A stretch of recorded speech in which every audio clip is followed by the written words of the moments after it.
আসসালামু আলাইকুম প্রিয় দর্শক বন্ধুরা, আমি মোহাম্মদ হাসান আজকে আপনাদের সামনে বাজরিগারের বাচ্চা কখন প্যারেন্টস থেকে আলাদা করব সেই বিষয়ে আলোচনা করার জন্য এসেছি।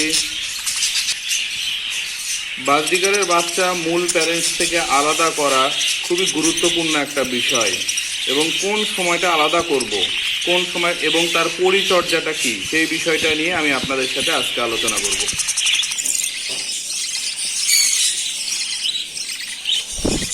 বাচ্চা আলাদা করা খুবই গুরুত্বপূর্ণ একটি বিষয়, এই কারণে ওই বাচ্চাটা যেগুলো আলাদা করবো সেগুলো আবার একসময় প্যারেন্টস হবে, যাতে সুন্দরভাবে এবং স্বাস্থ্যবান প্যারেন্টস হতে পারে। সেই জন্য আমরা সঠিক নিয়মে বাচ্চা বাজরিগারের কাছ থেকে আলাদা করব। বাজরিগারের কাছ থেকে বাচ্চা আলাদা করার জন্য যে নিয়মটি মানতে হবে, আমি বাহিরে একটি বাচ্চা দিয়েছি, বাচ্চাটি খাঁচা বেয়ে বেয়ে উঠছে। এই বাচ্চাটা বড় হওয়ার পরেও আমরা দেখব যে এই বাচ্চাটি আলাদা করার মতন বয়স হয়েছে কিনা। প্রথমে আমরা বাচ্চা পাখিটিকে ধরবো, ধরে ঠিক ডানার নিচে দেখব যে ডানার নিচে যদি পালক পরিপূর্ণভাবে উঠে যায়, যেমন দেখেন যে এই পালকগুলো ওঠেনি, এই পালকগুলো যেহেতু এখনো ওঠেনি সেহেতু বাচ্চার আলাদা করার সময় এখনো হয়নি। আর একটু স্পষ্ট দেখাতে পাচ্ছি আমি আপনাদেরকে যে ডানা এইভাবে ধরার পরে দেখব যে ডানার নিচে, যে আমি আঙ্গুল দিয়ে দেখাচ্ছি, এইখানে যদি পালক না উঠে থাকে, এইখানে যদি পালক না উঠে থাকে তাহলে সেই পাখিকে আমরা আলাদা করব না।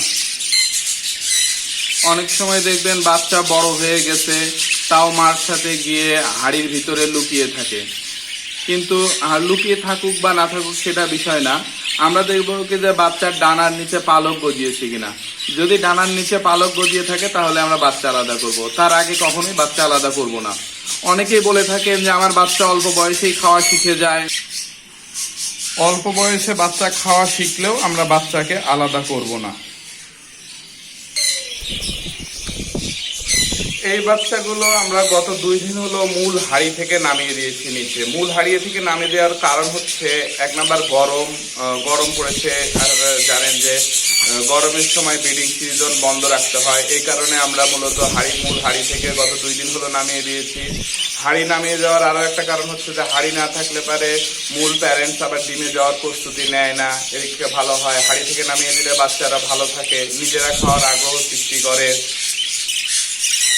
অনেক সময় বাচ্চা যদি নিজে কাঠিতে উঠতে পারে, নিজে কাঠিতে উঠতে পারে, তখন আমরা বুঝবো যে এই বাচ্চাটিও স্বাবলম্বী হয়েছে, সে সময়ও বাচ্চা আলাদা করা যেতে পারে আর কি।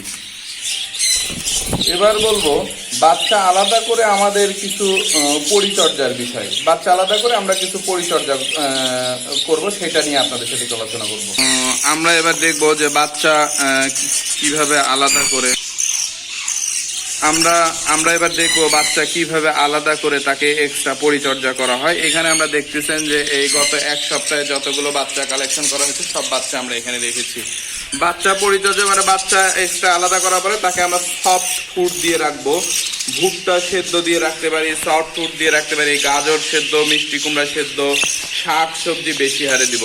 মিনিমাম বাচ্চা আলাদা করার পরে 1 সপ্তাহে আমরা এই খাবারগুলো বেশি বেশি দিব আর কি। সফট ফুডটা দিতে হবে, কেননা নতুন বাচ্চা আলাদা করার পরে তারা সফট ফুড খাওয়াতে অভ্যস্ত হয়ে থাকে বেশি, এই কারণে আর কি।